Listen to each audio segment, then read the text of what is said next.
Makan merupakan kebutuhan pokok setiap manusia. Akan tetapi, gizi yang terkandung di dalam makanan juga harus diperhatikan sebelum dikonsumsi. Dengan memperhatikan komposisi gizi yang terdapat di dalam makanan yang kita konsumsi, maka kita akan dapat mencegah terjadinya malnutrisi.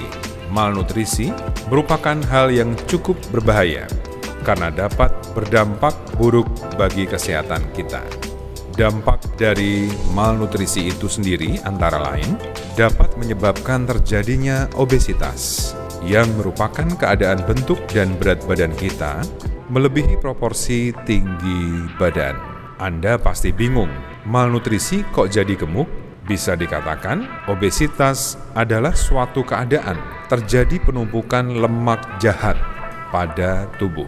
Malnutrisi juga dapat mengakibatkan resiko memiliki badan yang terlalu kurus pada penderitanya. Ini disebabkan oleh kurangnya nilai-nilai gizi yang harusnya diterima oleh tubuh seseorang. Malnutrisi juga sangat berpengaruh pada proses pencernaan kita.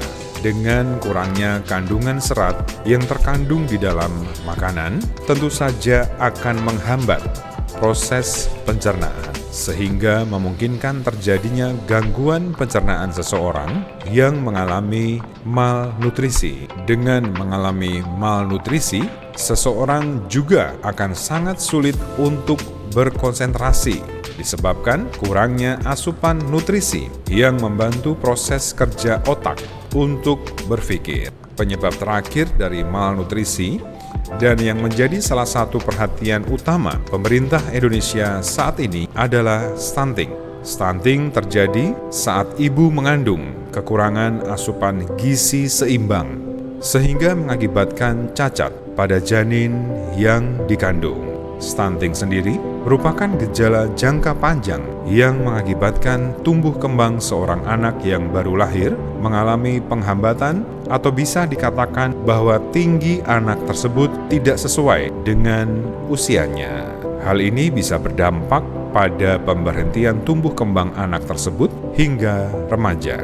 Melihat dampak buruk yang disebabkan oleh malnutrisi, UNICEF, Badan Dunia untuk Anak-anak, memberikan beberapa langkah yang dapat mencegah terjadinya malnutrisi yang dapat mengatasi masalah stunting. Langkah pertama yang dianjurkan oleh UNICEF dalam mencegah terjadinya malnutrisi adalah dengan mengkonsumsi minuman suplemen yang mengandung zat besi.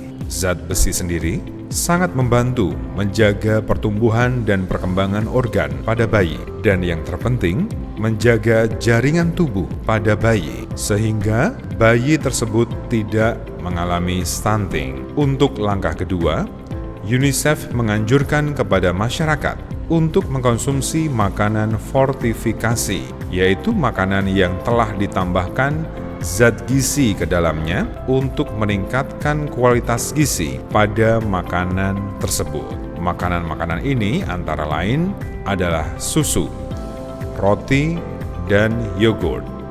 Langkah ketiga adalah menyertakan buah dan sayuran ke dalam menu makan. Serat yang terkandung dalam buah dan sayuran sangat membantu meningkatkan daya serap akan kandungan nutrisi dari apa yang kita makan. Langkah keempat adalah untuk mengkonsumsi makanan-makanan segar seperti masakan rumahan yang baru saja diolah dan menggunakan bahan-bahan yang masih baru dan sehat dibandingkan dengan mengkonsumsi makanan olahan seperti junk food yang mana tentu saja tidak memiliki kandungan gizi dan berbahaya bagi kesehatan. Langkah terakhir yang disarankan oleh UNICEF mengurangi makanan kemasan. Jenis makanan ini banyak diperjualbelikan.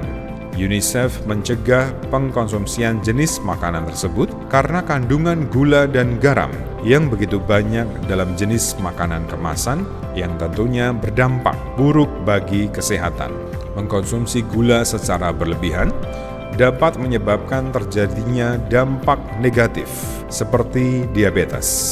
Untuk mencegah terjadinya malnutrisi, tubuh kita juga membutuhkan zat-zat non-gizi berupa senyawa fitokimia yang adalah komponen bioaktif untuk mencegah penyakit yang terdapat pada buah dan sayuran berwarna cerah, biji-bijian, kacang-kacangan, bawang, dan kubis ungu.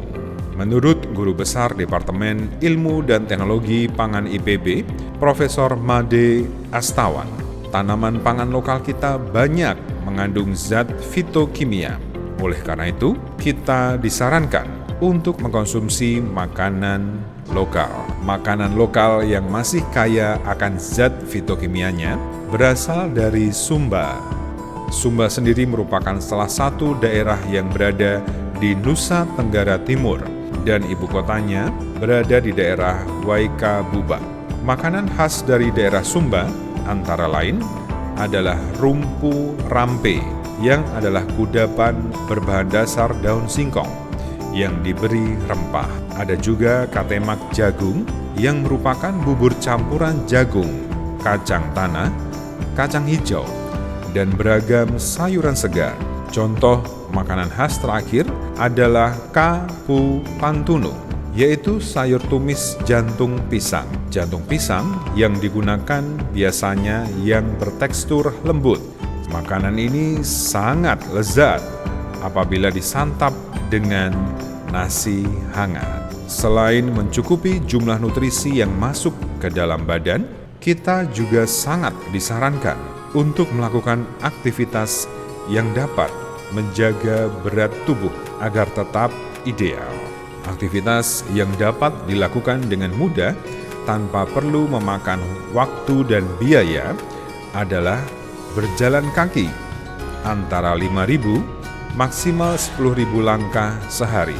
Selain itu, bisa dengan melakukan loncat tali skipping di halaman rumah. Dan yang terakhir adalah dengan melakukan peregangan tubuh di pagi hari untuk menjaga postur badan tetap tegak. Dengan semua penjelasan yang ada, apakah kalian siap untuk memulai hidup sehat?